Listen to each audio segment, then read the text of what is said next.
Mesdames et messieurs, ce matin, en la basilique Notre-Dame de l'Assomption à Nice, aux alentours de 9 h, 3 de nos compatriotes ont été assassinés à l'arme blanche dans des circonstances abjectes.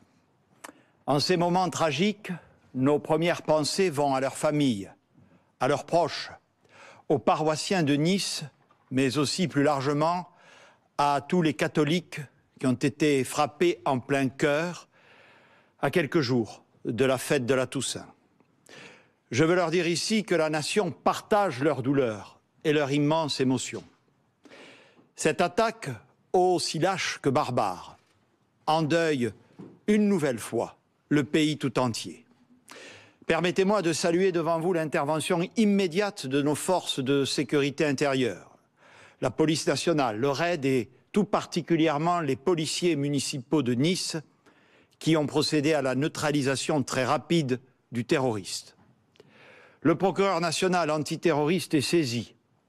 La réponse du gouvernement sera ferme, implacable et immédiate. J'ai d'ores et déjà décidé de porter le plan Vigipirate à son niveau le plus élevé, c'est-à-dire le niveau urgence attentat sur l'ensemble du territoire national. À ce titre, la protection des bâtiments publics, des services publics et des lieux de culte sera renforcée et la mobilisation des forces de sécurité sera accrue. Le dispositif Sentinelle, sur décision du président de la République, va passer de 3 000 à 7 000 militaires. Demain, un conseil de défense a été convoqué par le chef de l'État. Cette attaque ignoble vient nous frapper alors que nous sommes par ailleurs confrontés à une crise sanitaire sans précédent. La lutte contre le terrorisme, nous la menons de front avec la lutte contre l'épidémie qui frappe elle aussi très durement notre pays. Le président de la République s'est exprimé hier devant la nation pour annoncer aux Françaises et aux Français les mesures décidées afin de faire face à la violence de la deuxième vague épidémique. Il m'appartient désormais de vous en préciser avec les ministres concernés les modalités de fonctionnement et de déploiement. L'accélération de la circulation du virus, vous la voyez sur l'écran, frappe avec la même brutalité toute l'Europe. Tout le monde avait intégré le risque d'une deuxième vague, mais personne n'avait prévu une flambée si violente et si rapide. Et d'ailleurs, la plupart des pays européens sont aussi conduits à prendre, comme nous, des mesures de restriction. En France, contrairement à la première vague, toutes nos régions et toutes les catégories d'âge sont touchées. Puisque le virus accélère, alors nous devons accélérer également. L'objectif est simple, protéger la santé de nos concitoyens en cassant par tout moyen la spirale épidémique. C'est la raison pour laquelle le président de la République a décidé d'imposer un confinement adapté à l'échelle du pays entier à partir de ce soir minuit et jusqu'au 1er décembre. Je le dis clairement, il n'y a pas d'autre solution. Pour autant, les modalités et le contour de ce nouveau confinement ne seront pas ceux de mars, car nous avons appris de la première vague et nous en tirons les enseignements. Nous veillerons en particulier à mieux préserver l'essentiel, notre droit à se soigner, travailler, s'éduquer, se former. À compter de ce soir minuit, le confinement sera décrété sur l'ensemble du territoire français. Seule exception pour les départements et territoires d'outre-mer où le virus circule moins vite, ce dispositif ne sera appliqué qu'à la Martinique. Des tests seront en revanche exigés au départ ou à l'arrivée de ces territoires afin d'éviter tout risque de diffusion du virus. Beaucoup des règles que vous avez connues en mars et en avril seront reconduites à partir de demain. La première chose, c'est que vous ne pourrez quitter votre domicile que pour cette certaine raison et muni d'une attestation pour le prouver. Comme pendant le confinement, vous pourrez ainsi sortir pour faire vos courses alimentaires, pour vous rendre ou revenir de votre lieu de travail et exercer votre activité professionnelle si vous n'êtes pas en capacité de le faire en télétravail. Pour des motifs médicaux, vous rendre à l'hôpital, chez un professionnel de santé, dans une pharmacie. Pour des motifs familiaux impérieux, pour l'assistance aux personnes vulnérables et précaires, notamment aux personnes en situation de handicap. Pour une convocation judiciaire ou administrative.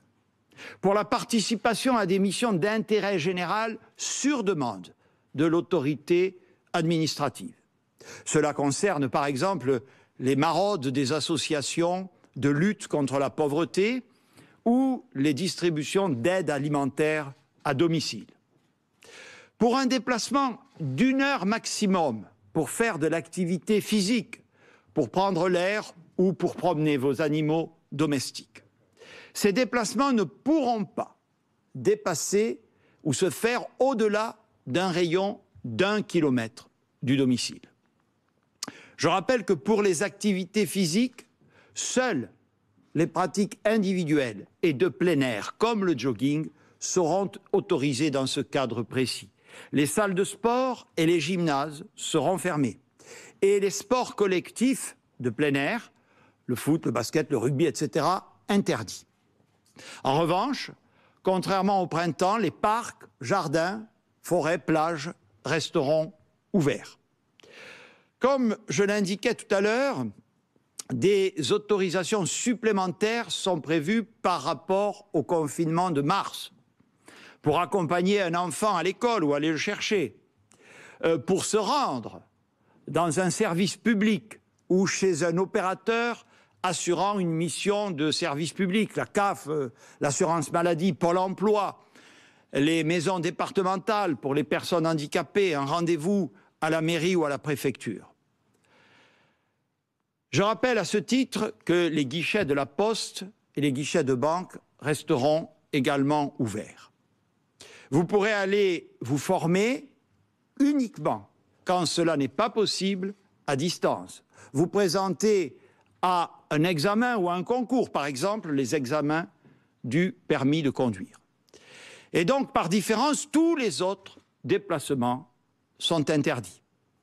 Ainsi, il ne vous est pas possible d'aller chez des amis ou de recevoir de la famille à la maison, dans la journée comme le soir, la semaine et le week-end. Il ne vous est a fortiori pas possible de vous déplacer au-delà d'1 kilomètre de chez vous, en dehors des motifs prévus. Il ne sera pas possible davantage de voyager au sein du territoire national, y compris d'une résidence principale vers une résidence secondaire. Il y aura néanmoins une tolérance ce week-end pour le retour des vacances de la Toussaint. Pour chaque sortie, vous devrez vous munir d'une attestation, comme au printemps, et vous trouverez dès à présent sur le site du gouvernement et sur l'application Tous Anti-Covid cette attestation. Afin de faciliter la vie quotidienne, votre vie quotidienne, 2 attestations permanentes pourront également être délivrées par votre employeur pour les déplacements entre le domicile et le travail, par l'établissement scolaire de vos enfants pour les déplacements domicile-école. Les fonctionnaires et les indépendants pourront présenter leur carte professionnelle ou tout autre justificatif d'activité professionnelle. Une amende forfaitaire de 135 € sera appliquée en cas de non-respect du confinement et si vous ne pouvez pas présenter de justificatif alors que vous êtes contrôlé en dehors de votre domicile. Enfin, concernant nos frontières, les frontières intérieures à l'espace européen demeureront ouvertes. En revanche, les frontières extérieures seront fermées, sauf pour les déplacements des ressortissants français et des résidents en France sous couvert de la pratique de tests. Toute personne arrivant sur le territoire devra en effet faire la preuve d'un test négatif réalisé 72 heures à l'avance.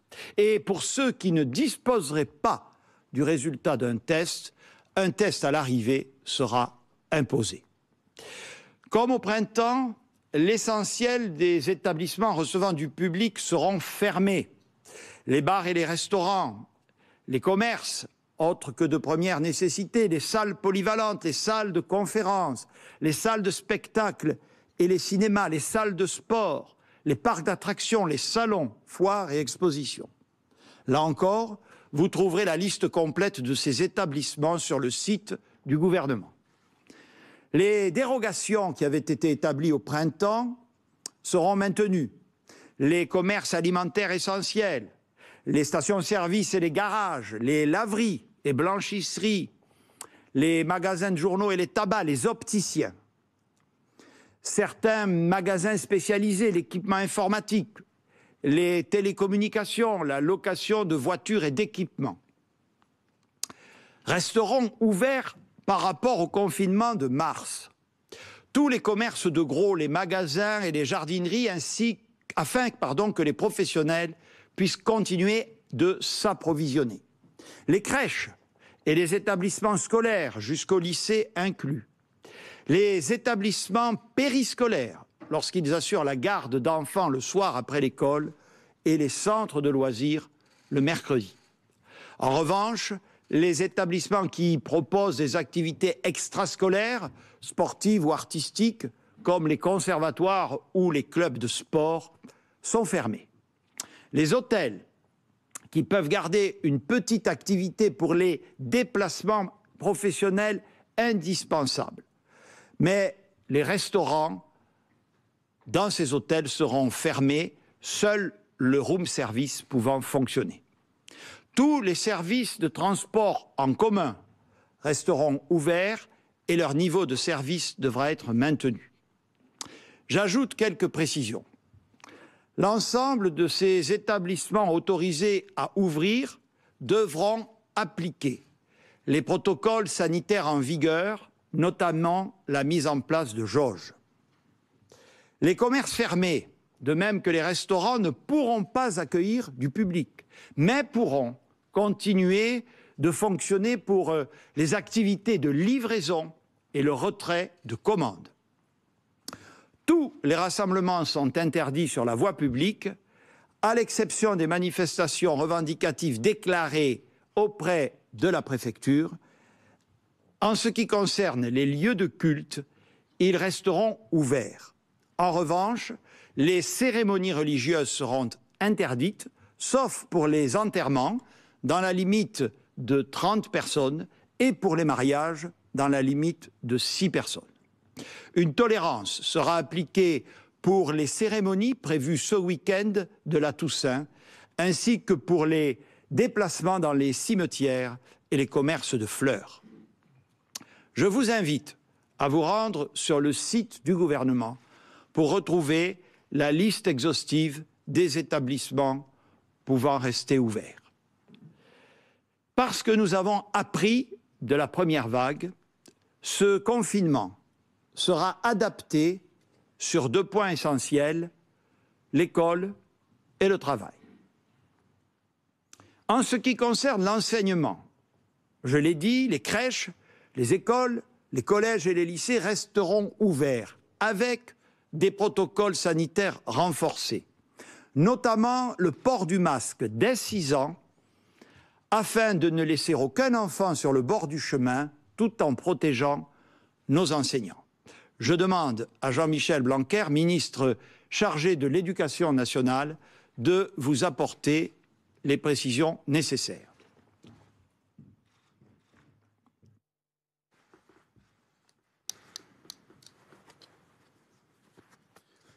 Merci, Monsieur le Premier ministre. Le Président de la République l'a annoncé hier, vous venez de le rappeler aujourd'hui. Pendant le nouveau confinement, les écoles, les collèges et les lycées resteront ouverts. Nous avons, nous le savons tous, à protéger l'éducation de nos enfants, tout particulièrement les plus fragiles. puisque nous l'avons vu lors du premier confinement, malgré l'engagement de nos professeurs dans l'enseignement à distance, nous savons que la fermeture des écoles et des établissements entraîne l'aggravation des retards scolaires et nous ne voulons pas cela. Nous ne voulons pas d'écart entre les élèves, nous voulons que les élèves puissent profiter de l'école. L'épidémie ne saurait priver durablement les enfants de tout lien avec l'école et nous ne pouvons pas laisser la crise sanitaire entraîner des retards qui sont ensuite susceptibles de décrochage. Au-delà des conséquences éducatives, nous savons aussi que le confinement peut avoir pour les enfants des conséquences sur leur développement psychique, sur leur développement physique et même sur leur santé. C'est d'ailleurs la Société française de pédiatrie qui le dit et que nous suivons. Il faut dire aussi que très souvent les contaminations qui peuvent exister se passent en dehors de l'établissement scolaire. Autrement dit, il faut bien se dire que lorsque les enfants ne sont pas à l'école, ils ont des activités qui souvent sont bien plus contaminantes, notamment dans le cercle privé. Nous avons donc le devoir, et ce devoir est absolument fondamental, de maintenir ouverte notre école tant que nous le pourrons. Il y va de l'avenir de l'éducation, de l'avenir de notre jeunesse et donc de l'avenir de notre pays. Pour la période actuelle, nous savons déjà que depuis la rentrée de septembre, l'application du protocole sanitaire a abouti à ce qu'il y ait peu de contamination en milieu scolaire. Je rappelle les chiffres. Actuellement, c'est-à-dire au moment où les vacances ont commencé, il y avait 27 structures scolaires fermées sur les 61 500 que compte le pays, c'est-à-dire 0,04% de fermeture. Il y avait 293 classes fermées, ce qui correspond à 0,06%. Le nombre de cas Covid sur les 7 derniers jours s'établissait à 8 223 élèves. Rappelons qu'il y a 12 400 000 élèves dans notre pays, donc 0,07%. Et s'agissant des personnels, nous avions recensé sur les 7 derniers jours 2063 cas pour 1 200 000 personnes, soit 0,18%. Je continuerai à actualiser ces chiffres évidemment au cours des prochaines semaines, d'autant plus que nous aurons une politique de test volontariste avec une priorité pour les personnels éducatifs de l'éducation nationale et des collectivités locales pour être testés sur le lieu scolaire ou non loin. L'école est donc en réalité un espace sécurisé parce qu'on y respecte plus les règles sanitaires qu'ailleurs. Et nous continuerons donc à fermer des structures chaque fois que ce sera nécessaire sur la base des critères fixés par les autorités sanitaires. Et chaque fois que nous fermerons, nous appliquerons notre protocole de continuité pédagogique que nous avons déjà appliqué ces derniers temps avec la possibilité d'un enseignement à distance qui se déclenche immédiatement. Le protocole sanitaire qui va s'appliquer maintenant pour les écoles et les établissements est donc durci, comme l'a dit le Premier ministre. Son schéma de base a été préparé depuis le mois de juillet avec les autorités sanitaires dans l'hypothèse d'un retour d'une circulation très active du virus. Il est transmis aujourd'hui à tous les responsables de l'éducation nationale locaux. Ce protocole permettra l'accueil de tous les élèves sur l'ensemble du temps scolaire. Il s'appuie sur les dernières recommandations du Haut Conseil à la santé publique. J'ai eu aujourd'hui même des échanges avec les organisations syndicales, mais aussi avec les associations d'élus. Les organisations syndicales m'ont fait part d'un certain nombre de demandes que j'essaierai de satisfaire au maximum. Je pense en particulier aux personnels vulnérables qui, bien sûr, n'ont pas à venir dans ces semaines-là, en fonction d'ailleurs d'une typologie établie par le ministère de la fonction publique. Cette typologie sera rendue publique demain.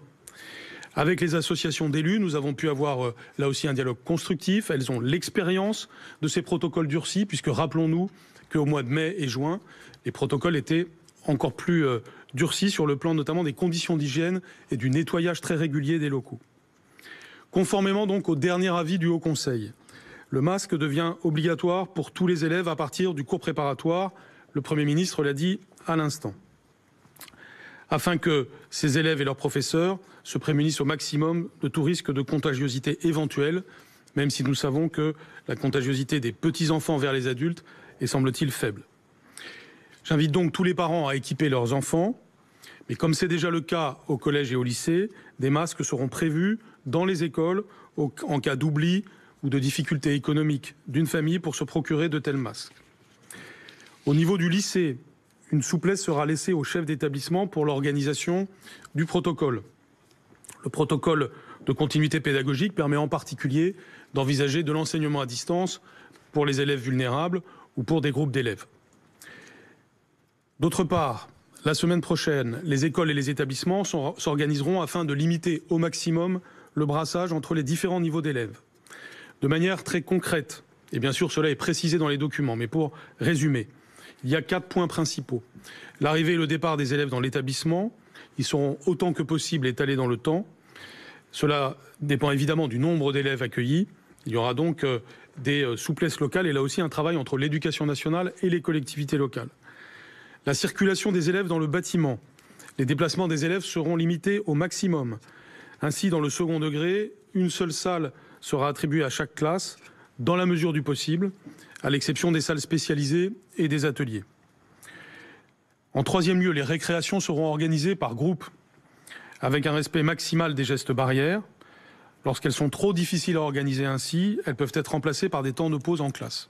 Enfin, en quatrième lieu, la restauration scolaire est maintenue, pour des raisons sociales en particulier, en veillant à espacer chaque élève d'1 mètre autant que possible. Quand cette distanciation pourra être respectée, les élèves d'une même classe ou d'un même niveau déjeuneront ensemble, au même endroit, chaque jour, et espacés des autres groupes. L'aération et la ventilation des classes seront également renforcées, comme la désinfection des locaux et des matériels. Le nettoyage des salles et des tables sera réalisé tous les jours. Celui des surfaces les plus fréquemment touchées, comme les poignées de porte, sera réalisé plusieurs fois par jour. C'est un protocole, là encore, qui rappelle ce que nous faisions en juin. Le lavage des mains, les gestes barrières, le respect de la distanciation physique, quand elle est possible, feront l'objet d'une vigilance accrue. L'ensemble des mesures sanitaires s'appliqueront pour l'accueil périscolaire des enfants dont le Premier ministre a parlé. Et c'est donc les mêmes règles que l'on retrouvera dans l'activité périscolaire. Je voudrais, pour conclure, remercier les professeurs, remercier l'ensemble des personnels de l'éducation nationale, mais aussi les personnels des collectivités locales, tous ceux qui contribuent au service public de l'éducation nationale. C'est non seulement un effort, mais un engagement qui leur est demandé. Cet effort, ils ont su l'accomplir depuis le mois de septembre. Ils l'avaient accompli pendant le confinement et le déconfinement. Ils ont droit à la reconnaissance de la nation. Je veux le leur exprimer aujourd'hui parce que ce qui se joue est essentiel pour notre jeunesse, nos enfants, nos adolescents. Comme l'a dit le président de la République, sont notre priorité numéro 1 dans cette période de vie du pays. Je vous remercie. Merci, Monsieur le Ministre. Pour les universités et établissements d'enseignement supérieur, la règle sera le distanciel. Dans les universités et dans tous ces établissements, les cours devront être assurés en ligne. Seuls les travaux pratiques et enseignements professionnels nécessitant du matériel spécialisé pourront se poursuivre en présentiel. Les examens et les concours pourront se tenir avec un protocole renforcé. Les restaurants universitaires pourront continuer à fonctionner, mais uniquement pour des repas à emporter. Les bibliothèques universitaires seront ouvertes sur rendez-vous et dans le respect d'une jauge. Les activités de recherche doivent également se poursuivre en télétravail quand c'est possible, mais également en présentiel quand cela ne l'est pas. Dans le milieu professionnel, le principe est que les activités se poursuivent. Toutes les entreprises qui ne sont pas fermées administrativement doivent pouvoir continuer à fonctionner le plus normalement possible. Je pense à toutes les activités de service, aux bureaux d'études, à l'industrie, au BTP, aux activités agricoles, etc. Il en sera évidemment de même pour tous les professionnels du soin, ceux du service à la personne, notamment de l'aide à domicile ou de la garde d'enfants. Il sera possible aussi pour les professionnels de la culture et du sport de continuer le travail préparatoire au spectacle, les répétitions, entraînements, enregistrements et tournages. Partout où cela sera possible, le télétravail devra être la règle, dans les conditions que la ministre du Travail vous présentera dans un instant. Ainsi, tous les fonctionnaires travailleront en télétravail pour toutes les activités qui le permettent, en présentiel pour le reste, s'agissant notamment des activités de guichet.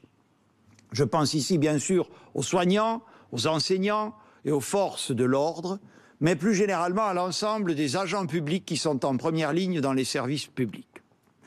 Pour les entreprises fermées ou qui rencontrent des difficultés, le recours au chômage partiel sera maintenu dans les conditions exceptionnelles qui prévalaient jusqu'à présent. Je laisse la parole à Elisabeth Borne pour vous préciser tous ces différents éléments. Merci Monsieur le Premier ministre. Bonsoir à toutes et à tous. Comme l'a dit le Premier ministre ce matin, nous devons tout faire pour éviter de connaître une chute de l'activité économique aussi brutale qu'au printemps dernier. Ainsi, tous ceux dont les activités ne sont pas contraintes de fermer doivent continuer à travailler. Contrairement au printemps dernier, nous sommes mieux armés face à l'épidémie. Tous les secteurs ont défini des protocoles sanitaires très stricts qui sont protecteurs pour la santé des salariés. Néanmoins, dans la situation actuelle, nous devons encore réduire les interactions sociales et les déplacements. Cela signifie que dans toutes les entreprises, les travailleurs, que ce soit des salariés comme des indépendants, dont les activités peuvent être exercées à distance, doivent télétravailler. Le télétravail n'est pas une option.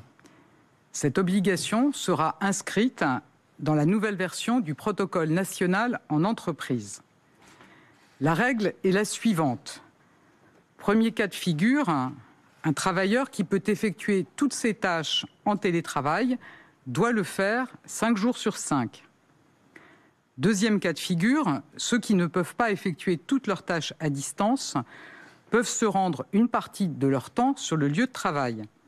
C'est le cas, par exemple, dans un bureau d'études pour un ingénieur ou un technicien ou pour un architecte qui a besoin d'équipements spécifiques pour travailler. Toutefois, l'organisation du travail doit permettre de regrouper ces activités pour limiter les déplacements. Troisième cas de figure, certains métiers ne peuvent être réalisés à distance.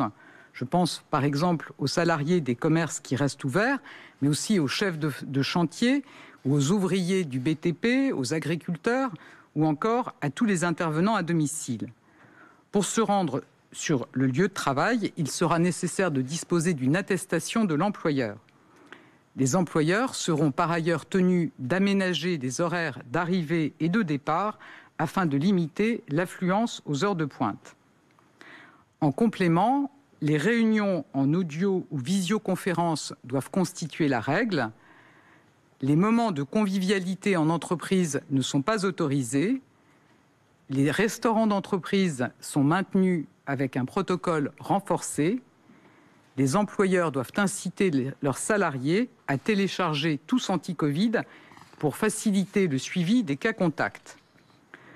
Le nouveau protocole sera mis en ligne dès ce soir, après le retour des partenaires sociaux que nous avons consultés. Il sera accessible à tous sur le site du ministère du Travail.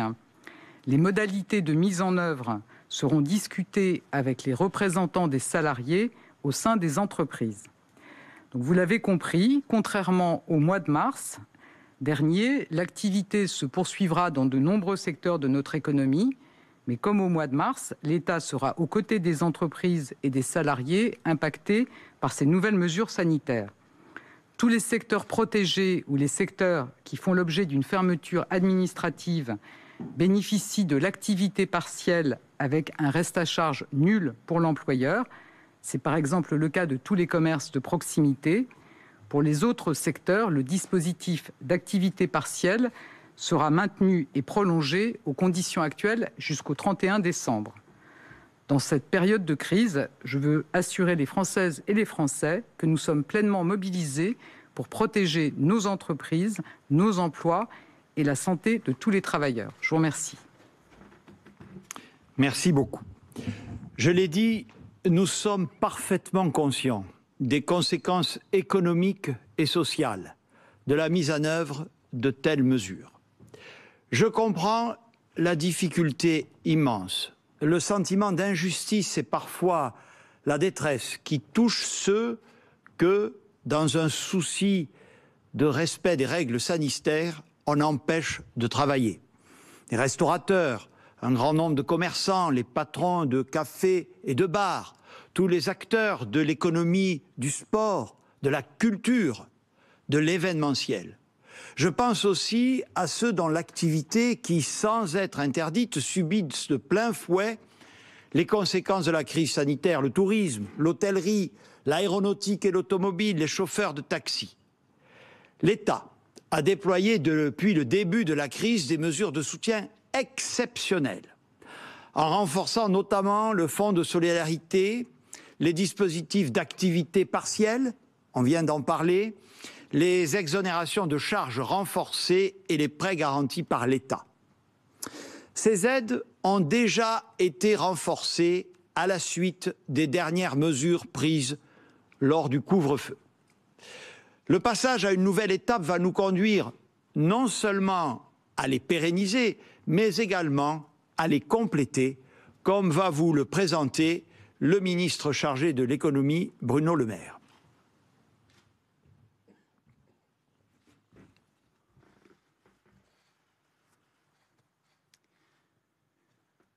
Comme vient de le rappeler le Premier ministre, ce confinement est un coup dur pour toutes les entreprises qui vont être fermées à compter de demain.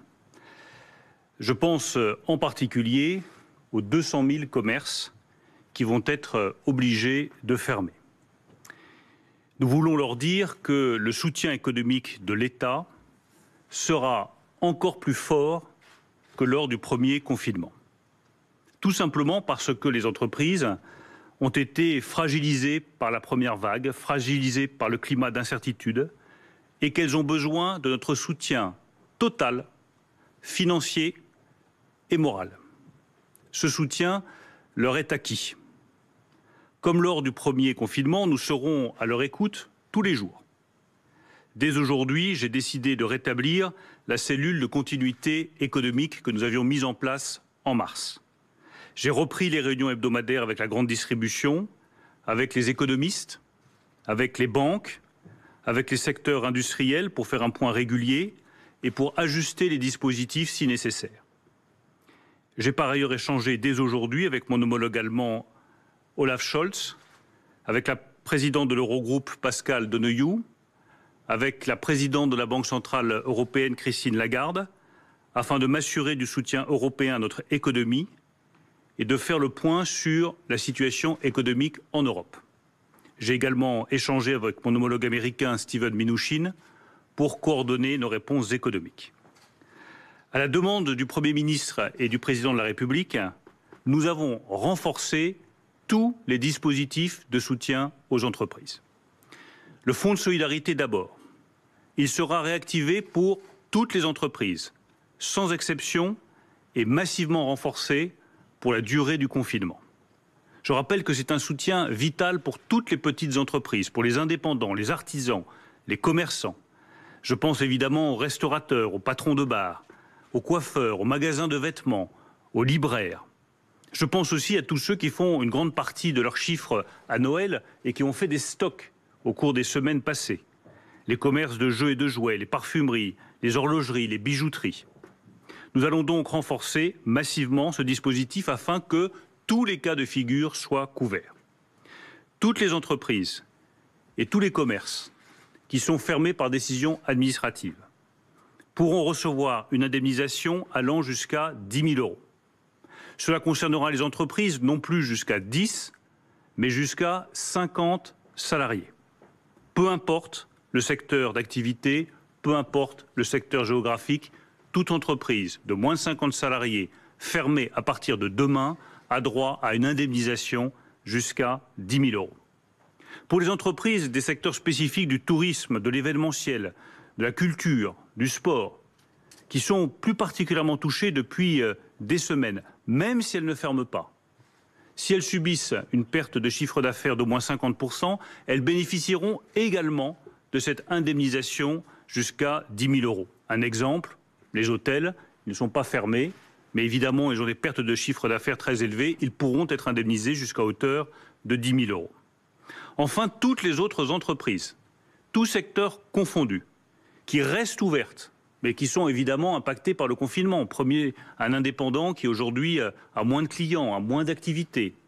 Toutes ces autres entreprises, dès lors qu'elles ont moins de 50 salariés et qu'elles subissent une perte de plus de 50% de leur chiffre d'affaires, auront droit à une indemnisation jusqu'à 1 500 € par mois. C'est ce qui existait au mois de mars. Cette aide permettra notamment de soutenir tous les indépendants qui aujourd'hui, n'ont absolument aucune ressource financière. Ce fonds de solidarité sera l'un des filets de sécurité que nous leur proposerons. Le renforcement massif de ce fonds de solidarité, il se lit dans les chiffres. Nous allons consacrer 6 milliards d'euros par mois de confinement à ce nouveau fonds de solidarité. C'est l'équivalent de ce qui a été dépensé pour le fonds de solidarité depuis le mois de mars. En un mois, nous allons dépenser autant sur le fonds de solidarité que tout ce que nous avions dépensé pour ce même fonds depuis le mois de mars. C'est le témoignage du soutien total, financier et moral de l'État. S'agissant des exonérations et des reports de cotisations sociales, là aussi, même objectif et même pratique. Toutes les entreprises de moins de 50 salariés qui sont fermées administrativement auront une exonération totale de leurs cotisations sociales. S'agissant des entreprises du tourisme, de l'événementiel, les mêmes catégories que précédemment, dès lors qu'elles perdent 50% de leur chiffre d'affaires, elles auront le droit également à une exonération totale de leurs cotisations sociales. S'agissant des travailleurs indépendants, les prélèvements seront automatiquement suspendus et ils n'auront aucune démarche administrative à faire. Ceux qui sont fermés bénéficieront évidemment, comme les autres, d'exonération totale. Je veux dire aussi à tous ceux qui ont demandé un étalement auprès des URSSAF avant le confinement et qui sont en négociation avec les URSSAF pour des étalements qui peuvent aller jusqu'à 3 ans. Elles pourront aussi bénéficier d'une remise au cas par cas si elles sont en grave difficulté financière. Je sais que c'est une préoccupation très importante de beaucoup de travailleurs indépendants. Troisième soutien qui avait été apporté et qui va être massivement renforcé, les prêts garantis par l'État et les prêts directs de l'État que nous mettons en place. Comme annoncé il y a quelques jours par le Premier ministre, les entreprises pourront désormais contracter un prêt garanti par l'État, non pas jusqu'au 31 décembre 2020, mais jusqu'au 30 juin 2021. Elles ont donc 6 mois supplémentaires pour contracter un prêt garanti par l'État. L'amortissement de ce prêt garanti par l'État pourra être étalé entre 1 et 5 années supplémentaires pour toutes celles qui ont besoin de temps et de visibilité. Et elles le feront à des taux que j'ai négociés avec les fédérations bancaires françaises, compris entre 1 et 2,5% maximum, garantie de l'État comprise. Et nous veillerons à ce que toutes les succursales bancaires, toutes les agences accordent bien ces taux attractifs aux entreprises qui en auraient besoin. Je sais également que certaines entreprises ne seront pas en mesure de rembourser leurs prêts au 1er mars 2021 et que c'est là aussi un sujet d'inquiétude et que là aussi nous voulons répondre à cette angoisse de l'entrepreneur qui voit arriver l'échéance et qui se dit « je ne vais pas pouvoir rembourser ». Eh bien, il pourra obtenir un nouveau différé de remboursement d'1 an supplémentaire, soit 2 années au total de différé avant de commencer le remboursement de son prêt. Concrètement, un restaurateur, un fleuriste, un carrossier, un libraire qui ne serait pas en mesure de rembourser son prêt garanti à partir de mars 2021 pourra, après examen par la banque, attendre 2022 avant de commencer le remboursement du capital de son prêt garanti par l'État. Et je précise que la Fédération bancaire française s'est engagée à examiner avec beaucoup de bienveillance toutes ces demandes de différé des entreprises et que nous avons également obtenu un point très important. Nous avons vu avec la Banque de France que ces demandes de différé supplémentaires ne soient pas considérées comme un défaut de paiement des entreprises. Normalement, c'est le cas, ça ne sera pas le cas. Il n'y aura aucune stigmatisation d'une entreprise qui demande un délai d'1 an supplémentaire pour commencer le remboursement de son prêt garanti par l'État. Nous ne voulons pas que les entreprises soient gênées dans le rebond qui est nécessaire. Nous ajoutons à ces nouvelles modalités de prêt garanti par l'État des prêts directs. Si jamais une entreprise n'a aucune solution, que les prêts garantis par l'État ne lui conviennent pas, qu'elle n'a aucune possibilité d'accès à de la trésorerie, nous accorderons des prêts directs de l'État. Nous avons provisionné un demi-milliard d'euros à cette fin. Ces prêts d'État pourront atteindre jusqu'à 10 000 euros pour les entreprises de moins de 10 salariés, 50 000 euros pour les entreprises de 10 à 50 salariés.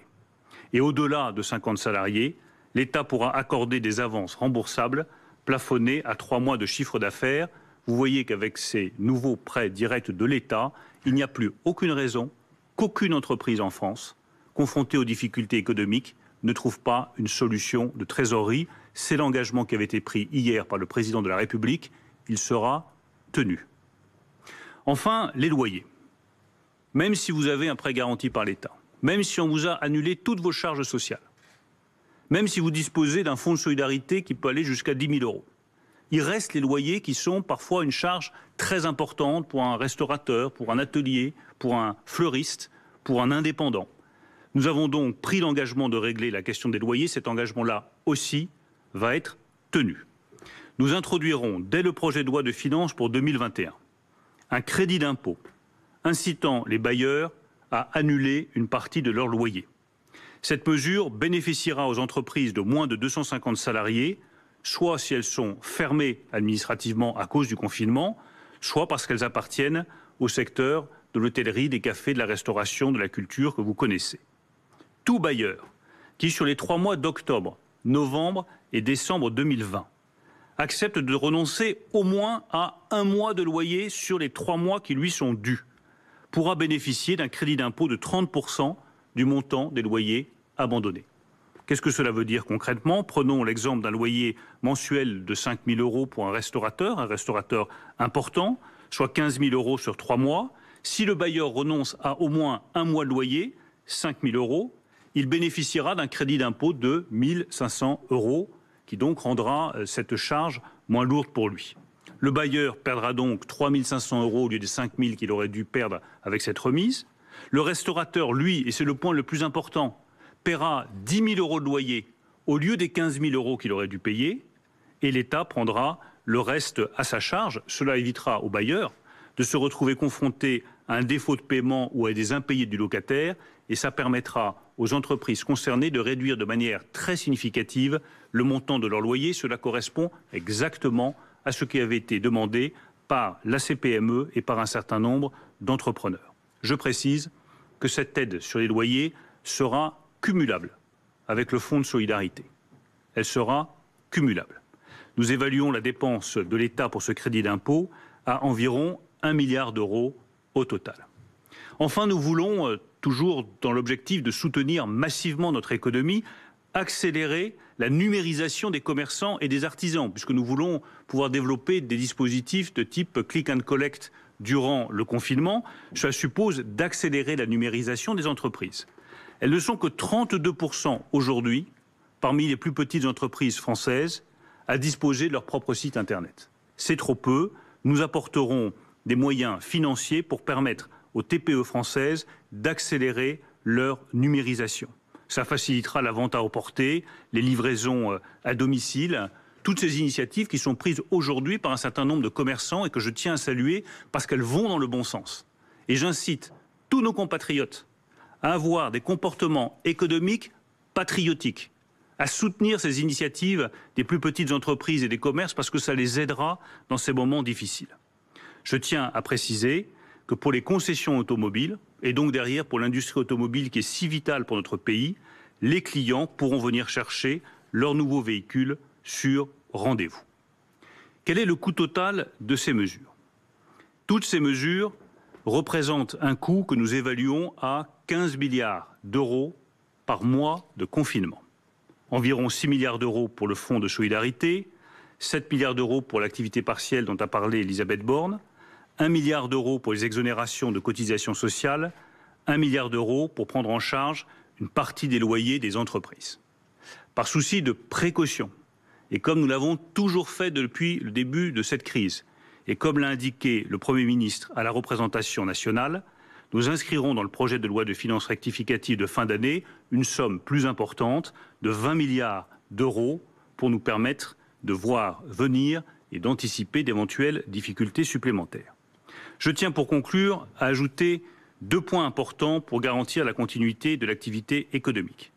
Pour le BTP, qui a été si important en mars, avril dernier, lors du premier confinement, où nous avons eu de grandes difficultés à maintenir les chantiers ouverts. Nous avons tiré les leçons de ce qui s'est passé au printemps. Les protocoles de sécurité sanitaire doivent être appliqués. Comme l'a indiqué le Premier ministre, tous les magasins de matériaux et d'outillage resteront ouverts, y compris d'ailleurs pour les particuliers. Je pense à Point P, à Leroy Merlin, à Bricorama, à Conforama. Tous ces dispositifs et tous ces magasins resteront ouverts pour que le BTP puisse fonctionner. J'insiste sur la nécessité que dans les mairies, des guichets restent ouverts pour recueillir et accorder les demandes de permis de construire qui sont demandées par le bâtiment et les travaux publics, car c'est absolument vital pour assurer la continuité des chantiers. Enfin, pour tous les secteurs industriels, il est essentiel que les bureaux d'études restent ouverts et que les ingénieurs puissent s'y rendre. Pour le secteur aéronautique comme pour le secteur automobile, ces points-là sont absolument essentiels. Voilà les quelques éléments que je voulais vous présenter. Je voudrais terminer, Monsieur le Premier ministre, par une conviction profonde. L'économie française a des bases solides. Elle a des capacités de rebond exceptionnelles. Nous avons rebondi au troisième trimestre et nous avons rebondi fortement. Nous sommes aujourd'hui face à une nouvelle épreuve sanitaire. Mais nous la surmonterons. Nous surmonterons ces conséquences du confinement. Nous surmonterons cette épreuve sanitaire. Il faut croire dans l'économie française. Elle est puissante, elle est agile, elle est volontaire et elle réussira. Merci beaucoup, Monsieur le Ministre. Un secteur sera malheureusement et fortement impacté par les mesures prises pour endiguer l'épidémie, c'est celui de la culture. Voilà pourquoi nous allons aussi le soutenir et je demande à la ministre de la Culture, Roselyne Bachelot, de me rejoindre. Et pendant qu'elle arrive, je précise que les acteurs et l'économie du sport sont également très touchés par nos dispositions et qu'ils bénéficieront d'un accompagnement spécifique. Madame la ministre. Tout d'abord, je veux dire que nous pensons tous aux artistes, aux auteurs, aux techniciens, aux organisateurs d'événements et de spectacles, au cinéma, au commerce culturel. J'ai échangé depuis l'annonce du confinement avec beaucoup d'acteurs du monde culturel. Je sais quel coup de tonnerre représente ce confinement, d'autant plus cruel qu'ils avaient fait des efforts colossaux pour s'adapter au couvre-feu. La culture, c'est de l'émotion, c'est de l'amour, et c'est aussi un secteur économique puissant qui va être bouleversé dans les semaines qui viennent après avoir déjà beaucoup souffert. Le président de la République, le Premier ministre et le gouvernement ont, depuis le début de la crise, montré qu'ils étaient mobilisés pour soutenir le monde de la culture par des mesures sans précédent et sans équivalent dans le monde. Et nous continuerons à l'accompagner autant que de besoin. Il est essentiel de rappeler que les mesures transversales qui viennent d'être présentées par Bruno Le Maire et Elisabeth Borne bénéficient à la culture massivement. On pense à l'activité partielle, aux exonérations de charges, au fonds de solidarité notamment, à l'aide au loyer. Mais nous allons être attentifs à toutes les situations. Des mesures spécifiques complémentaires seront mises en place pour tous ceux qui ne seraient pas concernés par les mesures transversales. La plupart de nos établissements publics et de nos services à compétence nationale seront fermés, comme de façon générale tous les lieux culturels qui reçoivent du public, salles de spectacle, musées, à part les parcs patrimoniaux.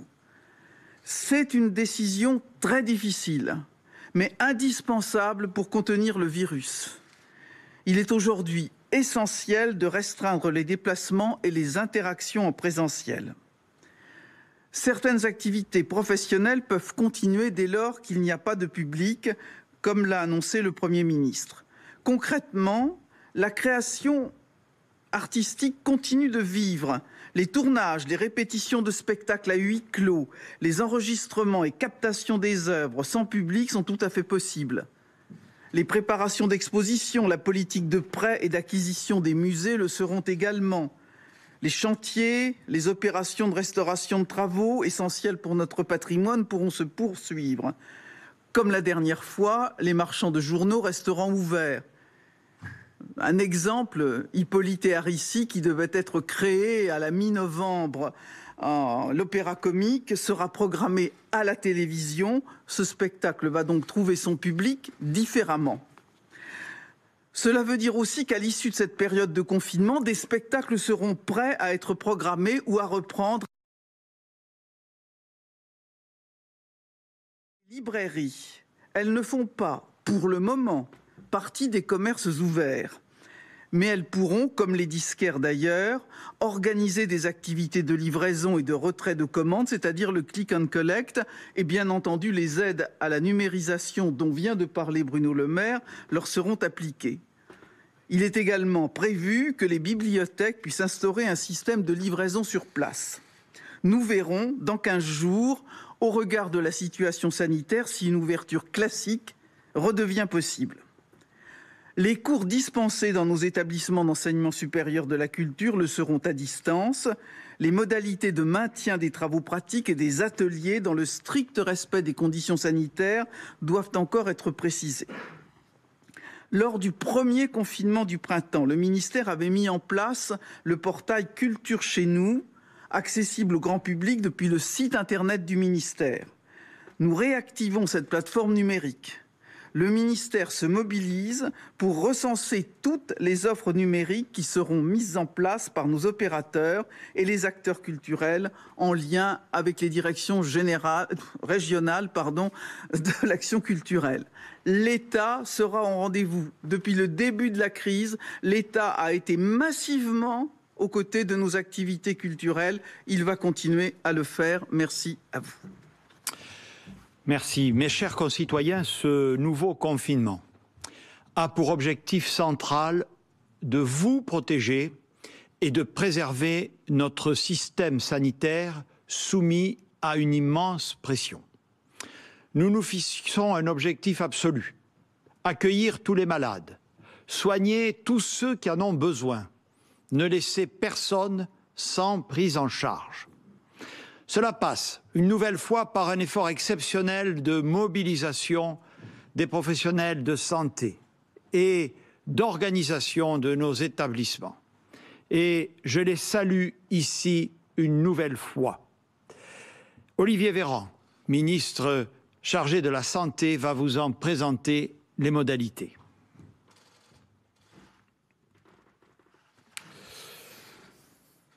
Monsieur le Premier ministre, il y a plusieurs objectifs quand on parle de la préparation du système sanitaire. Le premier objectif, le président de la République l'a dit hier, c'est la préparation de nos hôpitaux pour être capable d'accueillir et de soigner dans les meilleures conditions possibles un grand nombre de malades qui affluent chaque jour dans nos hôpitaux.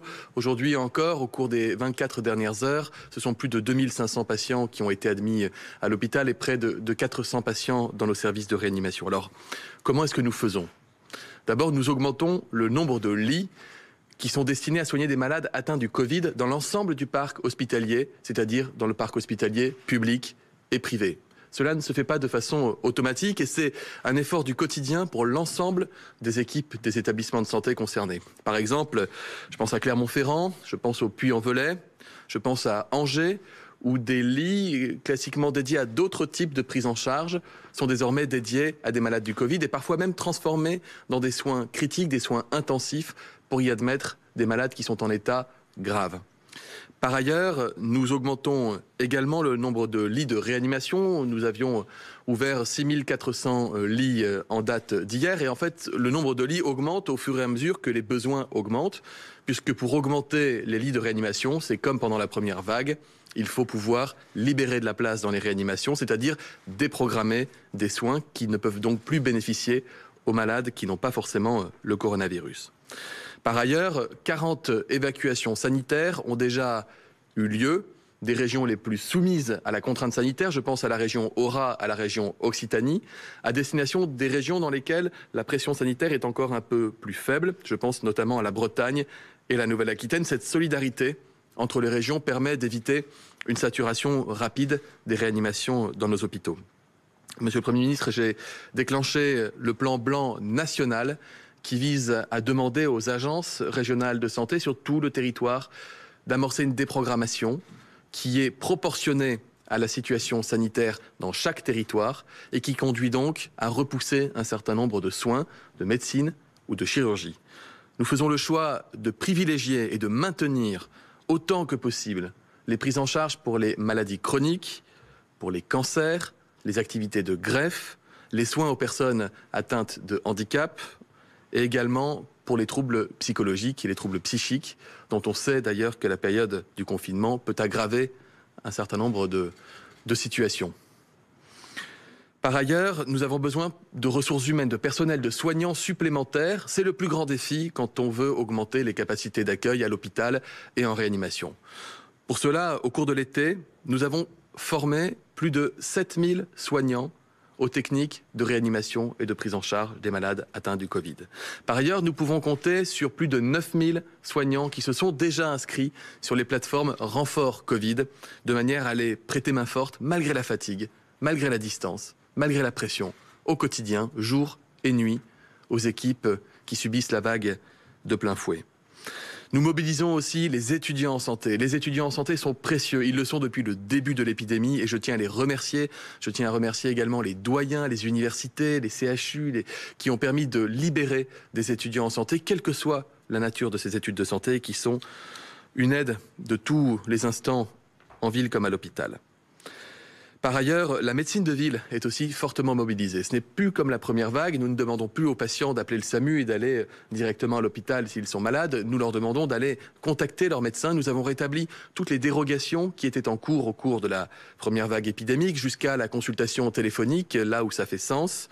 Et nous pouvons compter sur une mobilisation de tous les instants, de la médecine de ville, des pharmacies qui font un gros boulot, mais également évidemment des kinés, des infirmiers. Je ne les cite pas tous, mais tous ont une place à part dans le système de santé face à cette épidémie. Et bientôt, ces libéraux pourront commencer à déployer les fameux tests antigéniques et participer, renforcer notre démarche de stratégie diagnostique. Une démarche diagnostique qui augmente semaine après semaine et je remercie la filière biologie. Nous sommes en train d'atteindre les 2 millions de tests PCR réalisés chaque semaine. Nous y sommes presque et cette montée en puissance nous permet de diagnostiquer un nombre toujours plus important de malades et donc de ne pas laisser des personnes contagieuses sans diagnostic. Nos soignants sont donc extraordinaires, en ville comme à l'hôpital, dans la durée, même si c'est dur. Le meilleur moyen de les remercier, c'est de faire attention à nous, c'est de faire attention aux autres, aux voisins, aux personnes vulnérables et non vulnérables. C'est de respecter les règles en vigueur dans le confinement. C'est d'éviter qu'un grand nombre de malades affluent dans les cabinets de ville et dans les hôpitaux. C'est être solidaires les uns avec les autres dans cette période difficile. Merci beaucoup. Le confinement, comme le président de la République l'a indiqué hier soir, est imposé jusqu'au 1er décembre. Je dis bien 1er décembre. Nous referons un point dans 2 semaines pour évaluer la situation. Mesdames et messieurs, mes chers concitoyens, nous vivons une situation hors du commun. Je ne cesserai de le répéter, la solution est entre les mains de chacun d'entre nous. Adaptons nos comportements, limitons nos contacts, respectons les gestes barrières, portons le masque, même chez nous. Protégeons-nous, protégeons les autres. La situation sera très difficile dans les semaines à venir. Les services hospitaliers vont être mis à rude épreuve. Dans la gestion de cette crise, comme de toutes les autres crises qui nous frappent, le gouvernement et les services de l'État sont totalement mobilisés. Je tiens à remercier les élus locaux et les collectivités locales qui sont également pleinement mobilisés aux côtés de l'État. Nous devons plus que jamais être soudés dans cette épreuve. Et c'est ensemble que, j'en suis persuadé, nous la surmonterons. Je vous remercie et les ministres et moi-même, nous tenons à votre disposition, mesdames et messieurs, pour répondre à vos questions. Monsieur le Premier ministre, bonjour. Alison Tassin pour TF1 et LCI. Vous avez évoqué les attestations. Qu'en sera-t-il pour les mineurs, voire les... Faudra-t-il une attestation et si oui, à partir de quel âge? Nous avons également évoqué les lycées avec une forme de souplesse. On le sait, dans certains lycées, les classes sont très chargées. Certains étaient favorables à des classes en demi-groupe avec des cours 1 semaine sur 2. Y êtes-vous favorable? Et puis enfin, on sait que les agriculteurs peuvent poursuivre leur activité. Qu'en est-il des pêcheurs? Merci. Merci. Autre question? Bonjour, Hélène Bonnet pour LCI TF1. Ma première question concerne la tolérance que vous avez évoquée pour les retours de vacances. Faudra-t-il, lors de ces déplacements de retour, fournir une attestation spécifique ou en tout cas un justificatif pour prouver qu'il s'agit bien d'un retour de vacances? Autre question, vous parlez d'un point d'ici 15 jours. Vous avez choisi de ne pas fermer les écoles. Est-ce que vous pourriez, d'ici 15 jours, si la courbe de l'épidémie ne s'infléchit pas, décider finalement de fermer les écoles? Et enfin, une question sur les déménagements. Est-ce qu'il va y avoir une tolérance concernant ces déménagements? Merci. Monsieur le Premier ministre, Frédéric Aziza, Radio J, vous avez été accusé d'imprévoyance par l'opposition face à cette seconde vague de la pandémie. Dans ce contexte, le gouvernement et vous-même, êtes-vous en capacité de gérer ces deux crises à la fois, à savoir la crise sanitaire et la menace terroriste? En clair, êtes-vous en mesure de protéger les Français sur ces deux fronts? Et puis, dans la mesure où l'attentat de Nice est consécutif à ce qui ressemble à une fatwa du président turc Erdogan contre le président Macron, la France et Charlie Hebdo, y voyez-vous un lien de cause à effet? Alors, on va une dernière question et puis après on répondra. Bonjour Monsieur le Premier ministre. Lot. Perrine Vasse pour BFM TV. J'ai 3 petites questions. Tout d'abord, sur l'attestation 1 heure, 1 kilomètre. Est-ce que vous ne craignez pas que ça accentue les inégalités pour ceux qui habitent à moins d'1 kilomètre d'un parc qui va rester ouvert et pour les autres qui habiteront plus loin et qui ne pourront pas en bénéficier? Une question aussi sur cette attestation. On sait désormais que le virus circule beaucoup plus dans les lieux fermés. Est-ce que priver les gens de déplacement, en tout cas de déplacement très limité à 1 heure, ne va pas favoriser la contamination dans les foyers? Et j'ai une question également sur pourquoi ne pas donner aux personnes fragiles des masques FFP2. Et enfin, sur ce confinement, vous avez dit qu'on fait un point dans 15 jours, mais peut-on imaginer qu'il va durer plus de 4 semaines, 8 semaines, 12 semaines? Jean-François Delfrécy, ce matin, parlait d'un couvre-feu pour Noël. Je vous remercie. Très bien. Merci beaucoup. Donc, je vais d'abord demander au ministre de l'Éducation nationale de venir me rejoindre. J'en profite effectivement. Merci pour votre question. J'ai parlé des agriculteurs, vous l'avez entendu, effectivement, j'aurais dû ajouter les pêcheurs qui, bien entendu, pourront continuer à exercer leur activité professionnelle. Donc, les attestations pour les mineurs, oui, elles seront délivrées par les établissements scolaires. Et s'agissant plus généralement de vos questions sur l'éducation, notamment sur les lycées, je laisse le choix à Jean-Michel Blanquer de répondre. Merci, Monsieur le Premier ministre. S'agissant des lycées, j'ai dit tout à l'heure qu'il y avait de la souplesse parce que dans le protocole que nous avons prévu, vous avez un protocole sanitaire d'une part, autrement dit des hypothèses 1, 2 et 3 en fonction de la situation. Ce que nous déclenchons maintenant, c'est le protocole 2, donc avec les règles sanitaires que j'ai résumées tout à l'heure. Et puis vous avez un protocole dit pédagogique, c'est-à-dire la continuité pédagogique lorsque l'on ferme. Ce protocole, nous l'appliquons déjà, puisque depuis le mois de septembre, il y a des établissements qui ont eu à fermer, souvent pendant 15 jours ou 3 semaines. Ça consiste à avoir d'abord des ressources. Nous avons enregistré des centaines d'heures de cours. Nous avons aussi modernisé l'application du CNED, qui s'appelle Ma classe à la maison. Et donc nous avons toute une série de ressources. Demain d'ailleurs, en ligne sur le site qui s'appelle EduScol, l'ensemble de ces ressources seront exposées et tout un chacun pourra avoir, en complément de celles qui sont déjà là. Et donc cela permet, lorsque une classe ou un établissement est fermé, d'assurer cette continuité pédagogique. La situation dans les lycées est très différente d'un lycée à l'autre. Vous avez des lycées où il n'est pas souhaité du tout de passer en demi-groupe, soit parce que la densité n'est pas forte, soit parce que les expériences qui ont existé, notamment en juin de demi-groupe, font que les acteurs ne le souhaitent pas. Dans d'autres lycées, la situation peut être différente. C'est pourquoi, avec les chefs d'établissement, nous regardons, et les syndicats de chefs d'établissement aussi, nous regardons s'il y a des assouplissements nécessaires. Vous allez avoir le phénomène de certains élèves qui ne viendront pas pour des raisons de santé, pour d'autres raisons. Donc il va y avoir de toute façon une diminution de la densité des classes. Mais l'objectif, c'est la continuité pédagogique. On ne veut pas qu'il y ait une seule journée de classe perdue pour nos élèves. Je voudrais ajouter, si vous le permettez, Monsieur le Premier ministre, un point qui a trait aussi à l'organisation de la semaine prochaine, c'est que nous avons prévu un hommage, et ça a un rapport aussi avec la question de Monsieur Aziza, nous avons prévu un hommage à Samuel Paty, bien entendu. Cet hommage, évidemment, ces modalités évoluent du fait des circonstances sanitaires. Et donc, cela consistera en début de semaine en 1 minute de silence. Mais il y a aussi des activités pédagogiques et éducatives qui sont prévues et dont nous fixerons la manière dont cela s'étale dans le temps demain. Là aussi, après avoir écouté les organisations syndicales. Voilà, je vous remercie. Merci beaucoup, Monsieur le Ministre. J'invite le ministre de la Santé à me rejoindre pendant ce temps. Vous m'avez posé une question sur la tolérance que j'ai évoquée pour pouvoir rentrer de vacances ce week-end. Pas trop de formalisme, une simple attestation sur l'honneur. Je certifie sur l'honneur que j'étais en vacances à Paimpol et que je rentre à Paris, par exemple, suffira. Les déménagements seront aussi, ça c'est pas une tolérance, autorisés, sur justificatif évidemment de l'entreprise de déménagement, pendant cette période de confinement. Le ministre va sans doute y revenir, mais notre position est très claire à ce stade. Il a été décidé de faire un confinement jusqu'au 1er décembre. 1er décembre. Et un point d'étape dans 15 jours sur la base de données sanitaires transparentes. Le ministre de la Santé va vous en dire davantage, mais c'est ainsi que nous allons fonctionner. Par ailleurs, je vous indique de façon plus générique, s'il vous permettez, que là, je ne répondrai pas aux questions relatives à l'attentat de Nice.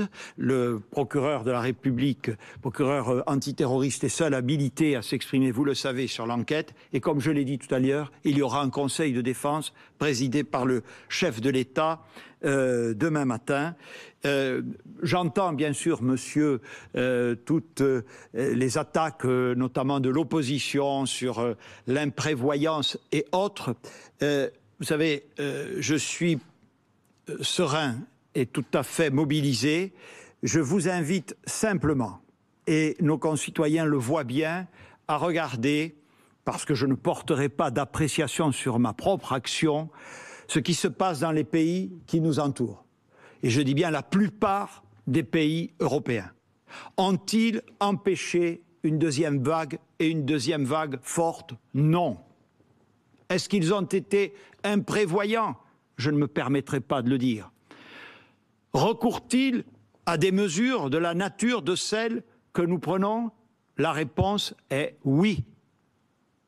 Ont-ils été imprévoyants ou inefficaces? Je me garderai bien de porter une appréciation sur leur action. Cette crise sanitaire est extrêmement difficile. Oui, une deuxième vague était annoncée et prévue. Ce qui nous a surpris, ce qui a surpris les scientifiques eux-mêmes en France comme ailleurs, c'est sa subite accélération dans les 15 derniers jours, sans doute, nous disent-ils, en raison de considérations climatiques. Peut-être y en a-t-il d'autres. Notre rôle, notre mission, c'est de nous adapter aux conditions nouvelles et de nous adapter vite. Nous avions une stratégie qui a été expliquée, qui a été décrite. Le dernier vecteur en a été le couvre-feu. Je vous avais dit ici même, lors de notre dernière conférence de presse, que nous devrions attendre quelque temps pour en apprécier les effets. Mais, et je suis sûr que vous vous en souvenez, je vous ai dit, si au milieu de la semaine prochaine, c'était la semaine dernière, nous y sommes, nous constatons une dégradation très forte des indicateurs sanitaires, et c'est le cas, alors il sera de notre devoir d'amplifier notre stratégie de lutte contre la crise sanitaire.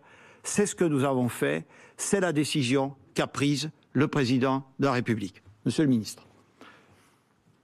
Je n'ai pas grand-chose à ajouter, monsieur le Premier ministre, aux réponses que vous avez apportées. Il y avait une question qui disait, dont on peut comprendre la logique, c'est finalement, est-ce que rester chez soi et ne pas aller s'aérer dehors, est-ce que finalement ça ne va pas augmenter la contagion? Si je résume la question.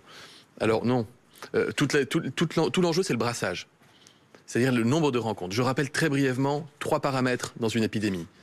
La contagiosité du virus, c'est-à-dire quel est le risque que le virus se transmette d'une personne à une autre. On ne peut pas agir dessus.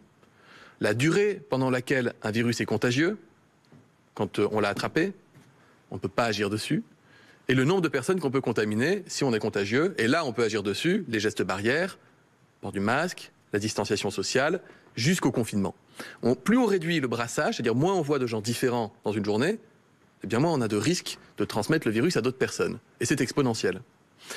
Donc, rester chez soi, en dehors des activités type travail, éducation, et puis une sortie courte tous les jours, ça permet d'éviter de croiser davantage de personnes. Que ce soit dans la sphère privée, dans la sphère professionnelle, c'est vraiment l'enjeu. Et c'est d'ailleurs ce qui a marché au printemps dernier. C'est ainsi qu'on avait réussi à réduire l'épidémie et à sauver beaucoup de vies. Beaucoup de vies. Et c'est ce que nous voulons faire avec ce nouveau confinement. Une autre question rapide, c'était sur les masques. Faut-il donner des masques FFP2 aux vulnérables? Alors, les recommandations qu'on a des sociétés savantes, c'est qu'un masque chirurgical est conseillé, recommandé pour des gens qui sont porteurs de maladies particulières. Et donc, ils ont des masques chirurgicaux qui peuvent d'ailleurs leur être prescrits et qu'ils peuvent aller chercher en pharmacie. Et donc, ils n'ont pas une recommandation de port de masque grand public, mais de masque chirurgical qui est suffisant. Le masque FFP2, c'est quand on est quand on est vraiment exposé à des projections importantes, abondantes, en provenance de personnes malades. Donc c'est des soins particuliers dans des milieux particuliers, comme par exemple de réanimation ou dans certains services d'urgence quand on va faire des aspirations trachéales chez des patients qui sont malades, ou les dentistes par exemple, parce que vous avez forcément beaucoup de projections. Et puis sur la durée du confinement, vous avez répondu, Monsieur le Premier ministre, sachant qu'on regardera dans les prochains jours, c'est-à-dire que ça va commencer cette nuit. On regardera, il ne faut pas attendre samedi, dimanche ou lundi une baisse de la courbe. Pendant le confinement au printemps, il a fallu quand même attendre quelques jours, un peu moins d'une semaine, pour commencer à avoir un impact sur l'incidence, c'est-à-dire le nombre de nouvelles contaminations. Et il a fallu 18 jours pour avoir un impact sur la charge de soins à l'hôpital, le nombre de malades qui affluaient à l'hôpital et en réanimation, puisqu'on le répète à chaque fois, si je me contamine aujourd'hui, c'est pas demain que j'irai en réanimation si je dois y aller, ce sera dans 10 à 15 jours. Donc il faut un peu de patience, et à partir de là, ça nous donnera des indications, à savoir est-ce que ça baisse vite ou est-ce que ça baisse pas suffisamment vite. Et plus ça baisse vite, eh bien moins longtemps durera le confinement. Et donc moi je ne peux absolument pas vous dire, et personne ne peut vous dire au fond, si 4, 5, 6 semaines, c'est le bon timing pour arriver à un objectif, qui est l'objectif du président de la République, qui est moins de 5000 malades par jour à peu près, pour retrouver le contrôle de l'épidémie. Mais nous pouvons, si nous sommes solidaires et pleinement acteurs dans ce confinement, nous pouvons réussir à faire baisser rapidement le nombre de cas, et donc nous pouvons avoir des espoirs d'y arriver plus vite que les prévisions du professeur Delfrécy. Sachant, je le précise, que nous testons toujours plus, ce qui a un effet mécanique de faire monter le taux d'incidence, puisque qui cherche trouve. J'en profite à la suite de ce qu'a dit le ministre de la Santé concernant les masques, pour rappeler à tout le monde que les personnes vulnérables, particulièrement vulnérables à cette maladie, soit à raison de leur âge, soit à raison d'un certain nombre de pathologies dont elles souffrent, type le diabète, peuvent demander à leur médecin de se faire prescrire des masques chirurgicaux en pharmacie, qui seront donc pour elles totalement gratuits. C'est un dispositif qui existe depuis plusieurs semaines, mais je rappelle que son utilisation est toujours possible. On va prendre encore, si vous voulez bien, quelques questions. Oui, bonjour, Anne Bourse, France Télévisions. Concernant la question de l'acceptabilité, vous avez appelé les Français à être soudés dans cette épreuve. Comment allez-vous les faire adhérer à ce nouveau confinement? Et puis sur le télétravail, Madame Borne, vous dites ce n'est pas une option. Il y avait des discussions en cours entre les partenaires sociaux à ce sujet.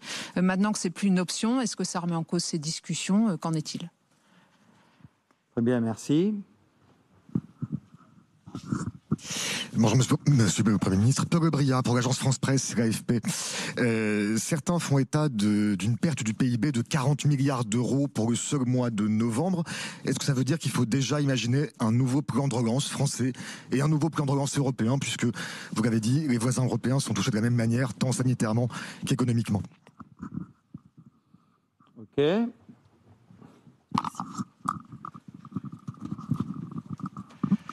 Bonsoir, Julie Paco pour France Info. 2-3 petites questions. Pour atteindre 10 000 lits en réanimation, comme l'a annoncé le président de la République hier soir, cela va passer uniquement par des programmations. Il va y avoir des créations de lits, et avec quel personnel? Des précisions aussi sur l'allègement des effectifs au collège et lycée. Pourquoi pas imposer un fonctionnement en demi-groupe? Enfin, 5 jours de télétravail sur 5 aux entreprises qui peuvent se le permettre. Est-ce que c'est une recommandation ou obligatoire? Si c'est une recommandation, peut-on parler dans ce cas d'un semi-confinement? Je vous remercie. Parfait. Bonsoir Monsieur le Premier ministre. Bonsoir. Boris Karlamov pour l'agence A2PRL. À l'heure où on se parle, les attestations de déplacement ne sont toujours pas disponibles sur le site du ministère de l'Intérieur. Quand on se rend sur le site du gouvernement, il était indiqué que celles-ci seraient disponibles seulement à partir de demain. Est-ce qu'il y aura donc une tolérance pour celles et ceux qui devront se rendre au travail demain matin? Merci. Allez, la dernière et puis je réponds. Bonjour Monsieur le Premier ministre, Mesdames les ministres, Messieurs les ministres, Florent Tardif pour CNews Canal+. Je vais me permettre de rebondir sur la question de ma consoeur de BFM TV concernant les chiffres de l'épidémie, vos estimations. On sait que durant la première vague épidémique, il a fallu au moins 3 semaines pour avoir les premiers signes concernant une décrue du nombre de nouveaux cas, du nombre d'hospitalisations donc à l'hôpital et du nombre d'hospitalisés en service de réanimation. Pensez-vous concrètement que l'on puisse, face à une seconde vague, pour reprendre vos propos plus durs, plus violentes, faire mieux que lors de la première vague et penser à un déconfinement à partir de 4 semaines, ou est-ce une question finalement d'acceptabilité de ne partir que de 4 semaines en 4 semaines afin de faire comprendre à la population que finalement on peut restreindre et freiner l'épidémie en assez peu de temps. Merci beaucoup. Bien, on va répondre. Je vais demander au ministre de la Santé de venir me rejoindre et à Madame Borne de se préparer derrière, puisqu'il y a eu 2 questions sur le télétravail. La première question concernait le fait de savoir si les Français seraient soudés dans cette crise. Vraiment, je le crois profondément. Je lis ou j'entends des polémiques. Nous sommes en France, il faut les accepter, mais je crois avant tout au bon sens de nos concitoyens. Les Françaises et les Français, depuis plusieurs mois, sont très inquiets, fatigués, exténués même par cette crise. Et je les comprends tout à fait. Mais ils ne se trompent pas d'ennemi. L'ennemi, c'est le virus. Et ils savent bien, finalement, que les mesures que nous prenons, qui, je le répète, sont à peu près celles que prennent les pays comparables aux nôtres, confrontés, hélas, au même phénomène, que ces mesures sont nécessaires. Je pense qu'ils vont se dire que ce qu'a annoncé hier soir le président de la République, c'est-à-dire un confinement adapté, c'est-à-dire tirant les leçons du premier confinement, est une décision indispensable compte tenu de la situation du pays. En tout cas, nous ne ferons rien en ce qui nous concerne pour les diviser. Nous ferons tout pour les accompagner, pour prendre sur le terrain social, sur le terrain économique, sur le terrain sanitaire, bien sûr, et d'abord sur le terrain éducatif, toutes les mesures de nature à la fois à les rassurer, à leur expliquer que nous faisons tout ce qui est en notre pouvoir, sauf sans doute prévoir l'imprévisible, et cette épidémie a un côté un peu imprévisible, mais que nous faisons tout ce qui est en notre pouvoir, sans mégoter, à la fois pour les protéger et pour les accompagner dans cette épreuve. J'ai dit au Parlement aujourd'hui que le rôle de l'État, c'était d'abord, dans ces circonstances, de protéger, de soigner, d'être aux côtés de ceux qui souffrent.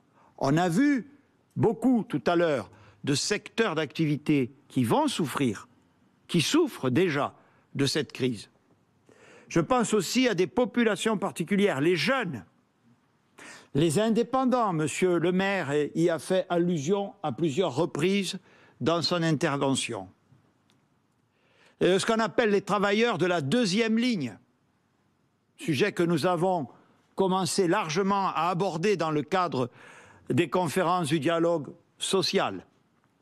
Les populations fragiles, précaires, à l'égard desquelles, sans doute, il nous faudra aussi adapter nos dispositifs. C'est le rôle de l'État, le président de la République l'a rappelé. Monsieur Véran. 2 questions ont été posées. La première, comment est-ce qu'on arrive à 10 000 lits de réanimation ? D'abord, le 15 avril dernier, nous sommes montés à 10 700 lits de réanimation. Donc nous l'avons fait. Et quand je dis nous, c'est pas le gouvernement, c'est l'ensemble du monde hospitalier, des agences régionales de santé qui ont réussi. Comment est-ce qu'ils l'ont fait? Ils sont partis de 5 000, ils sont montés à 10 700. 45% de l'augmentation du nombre de lits vient de la transformation de lits de soins continus et de soins intensifs en lits de réanimation. Un gros tiers est venu de la capacité à transformer des salles de bloc opératoire ou des salles de réveil en salles de réanimation. Ça veut dire que ça a impliqué une forte déprogrammation des autres soins.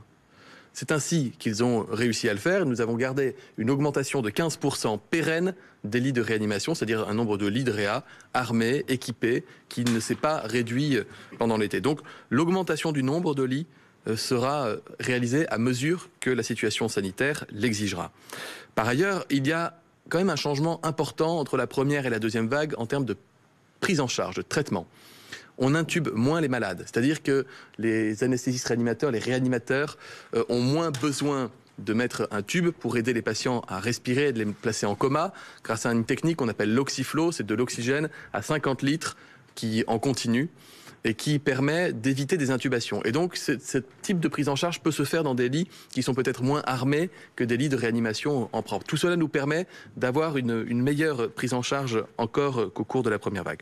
Deuxième question, est-ce qu'on peut faire mieux? Enfin, si j'ai bien compris votre question, est-ce qu'on peut faire mieux, entre guillemets, que la première vague, où on avait confiné plus longtemps que 4 semaines, et pourquoi est-ce qu'on y arriverait cette fois-ci en 4 semaines? Je vous l'ai dit, et le Premier ministre l'a dit, on ne dit pas qu'en 4 semaines, on est sûr d'y arriver. Mais il y a aussi une différence avec la première vague qui est importante. Le virus va moins vite. Il va moins vite. Pendant la première vague, le nombre de malades ne faisait plus que doubler. Parfois même, il pouvait tripler en une semaine. Aujourd'hui, le nombre de malades en France, il augmente, mais il augmente de l'ordre de x2 en 10 à 15 jours. D'ailleurs, chez certains de nos voisins, le virus va beaucoup plus vite. Chez nos voisins allemands, il double en une semaine. Chez les voisins italiens, il a fait x10 en 3 semaines. Et ça va moins vite en France. Pourquoi? C'est pas parce que le virus serait différent. C'est parce que les mesures de gestion, probablement, les mesures de gestion, les mesures prises pour freiner la circulation du virus, souvenez-vous de Marseille, d'autres métropoles, avec des mesures précoces qui ont été mises en place, qui ont permis d'avoir un effet. Et puis l'effet du couvre-feu que nous ne mesurons pas encore et dont nous espérons aussi qu'il permettra de renforcer l'action déterminée des pouvoirs publics pour freiner ce virus. Donc, on verra si ça suffit ou non. Ce qui est sûr, c'est que plus on respecte le confinement, et plus on se serre les coudes, comme a dit le président de la République hier soir, à juste titre, plus on est solidaires les uns vis-à-vis des autres et qu'on est patient, même si c'est dur, même si on en a marre, plus on respecte ça, plus court ce sera. Merci beaucoup. Les questions sur le télétravail. Merci, Monsieur le Premier ministre. Alors, quand j'ai dit que le télétravail n'est pas une option, ce que j'ai voulu dire, c'est que la règle que j'ai énoncée, à savoir toutes les activités qui peuvent être faites à distance doivent être télétravaillées, ça n'est pas au choix, c'est ce qui doit se mettre en œuvre dans toutes les entreprises. Et pour donner de la force à cette règle, nous allons l'inscrire dans le protocole national qui est en consultation auprès des partenaires sociaux, qui était en consultation jusqu'à 17h et donc qui sera mis en ligne ce soir. Et quand on inscrit une règle dans ce protocole, ça devient la traduction concrète de l'obligation de l'employeur d'assurer la sécurité, la santé des salariés. Donc c'est vraiment une règle qui s'impose à tous. Ensuite, les métiers sont très différents. Certains ne sont pas du tout télétravaillables, d'autres le sont partiellement et certains le sont à 100%. Et dans ce cas-là, ça peut conduire effectivement, ça va conduire dans la période de confinement à télétravailler, à être en télétravail 5 jours sur 5. Ce qui, moi j'ai des retours, effectivement, ce n'est pas la position de base des partenaires sociaux. Et je partage leur position. En temps normal, ça n'est pas formidable de travailler 5 jours sur 5. Il y a des enjeux de cohésion d'équipe, il y a des enjeux d'isolement du salarié. Mais là, dans la période particulière que l'on connaît, du confinement, oui, il faut aller, dans ce cas, jusqu'à 5 jours sur 5. Et par ailleurs, c'est distinct des négociations que les partenaires sociaux ont engagées pour définir un cadre national sur le télétravail, qui doit, par exemple, discuter des règles sur le volontariat, double volontariat, celui de l'employeur et du salarié pour passer en télétravail. Là, ça n'est pas le sujet du moment. Ou la réversibilité, ça n'est pas non plus le sujet du moment. Mais je sais que les partenaires sociaux, qui ont une séance de négociation le 3 novembre, seront attentifs à pouvoir avancer rapidement sur cet accord sur lequel ils discutent, qui pourra donner des repères à toutes les entreprises sur le télétravail. Je pense que c'est effectivement important d'avancer rapidement sur ce sujet. Merci. Et il y a une question sur le fonctionnement des établissements scolaires qui concerne donc Jean-Michel Blanquer. Merci, Monsieur le Premier ministre. Comme on l'a entendu tout à l'heure de la bouche du ministre de la Santé, le grand enjeu, c'est de limiter le brassage. Et c'est le sens du protocole numéro 2. C'est un protocole qui limite totalement le brassage. Comme vous l'avez vu aussi, l'objectif, c'est de distinguer école, collège et lycée, puisqu'on doit distinguer en fonction de l'âge. Tout semble montrer que plus un enfant est petit, moins il est contaminant. Le sujet se pose donc en des termes différents au collège et au lycée. D'abord parce qu'au collège, de manière naturelle, il y a moins de brassage, parce que moins d'options, moins de déplacement des élèves classiquement. Il y a souvent aussi moins de densité au collège. Il faut aussi avoir à l'esprit que lorsque, en juin, nous avons créé des demi-groupes, et que lorsque, dès le mois de mai, nous avions un protocole sanitaire extrêmement strict, souvenez-vous des critiques que nous entendions aussi, et des difficultés concrètes que cela posait, et que nous aurions inévitablement, quel que soit le degré de préparation de chaque établissement. Donc il ne faut pas sous-estimer les problèmes que pose le fait d'organiser en demi-groupe. Donc la situation est différente en collège et en lycée, et nous devons prévoir de la souplesse, notamment pour les lycées, pour qu'ils puissent s'organiser de leur façon. Toutes les enquêtes que nous faisons auprès des lycées montrent que les situations sont différentes. Je ferai notamment une distinction entre les lycées professionnels d'une part et les lycées généraux et technologiques d'autre part. Nous savons qu'il y a des risques de décrochage plus forts en lycée professionnel et que aussi la densité est généralement plus faible en lycée professionnel.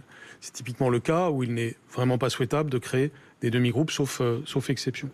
Quant au lycée général et technologique, on doit être pragmatique en fonction de ce qui se réalise dans chaque lycée, mais notre option n'est pas d'encourager les demi-groupes, parce qu'encore une fois, nous voulons que les élèves, a fortiori ceux qui ont des examens de fin d'année, puissent ne pas avoir d'interruption ou de gêne dans leurs études. Très bien. Il y avait une question sur l'économie et la relance, Monsieur le ministre.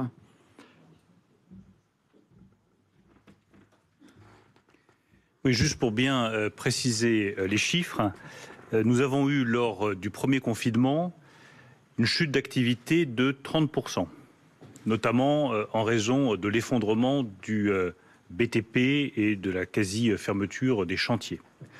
Nous visons cette fois, avec toutes les dispositions que nous avons prises, avec les mesures de soutien, avec les mesures d'accompagnement, de simplification, en particulier pour le bâtiment et les travaux publics, nous visons un ralentissement de l'activité moitié moindre, de 15%.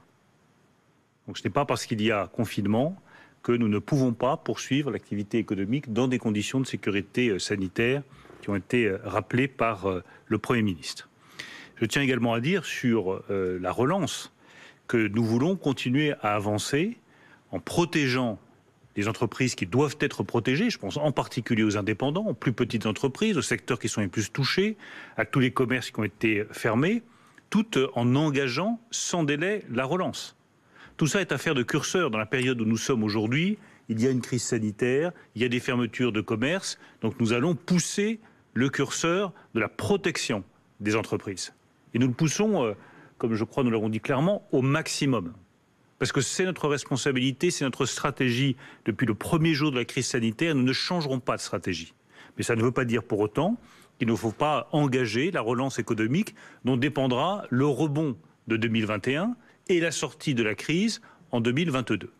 Enfin, sur la relance européenne, comme je vous l'ai dit, j'ai appelé mes homologues européens dans la journée, notamment le président de l'Eurogroupe, et nous souhaitons que le plan de relance européen soit maintenant adopté sans délai. C'est justement parce que la crise sanitaire s'aggrave dans certains pays européens, qu'il y a des difficultés économiques, que le plan de relance européen doit être adopté sans délai, et nous lancerons un appel en ce sens dès la semaine prochaine. Merci, Monsieur le Ministre. Je termine cette conférence de presse en vous indiquant qu'on me précise que l'attestation devrait être téléchargeable entre 20h30 et 21h sur le site .gouv.fr. Je vous remercie de votre attention et je vous dis à très bientôt parce que, bien entendu, nous, en toute transparence, vous tiendrons très régulièrement informés de l'évolution de la situation. Merci beaucoup.